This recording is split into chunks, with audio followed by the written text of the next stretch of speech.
Carlo Aquino, idinaan na sa legal na pamamaraan ang kagustuhan niyang makita ang anak na si Enola Mithy. Ayon sa Philstar News, nagsampa umano ng kaso ang aktor laban kay Trina Candaza para makakuha ng visitation rights kay Enola Mithy.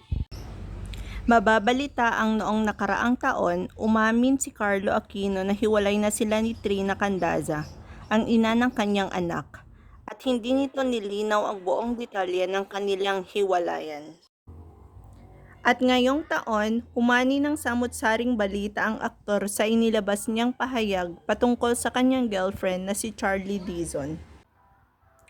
Narito ang kanyang sinabi, "Basta pinag-uusapan namin yung future namin together, na magkasama kami, na magkakapamilya.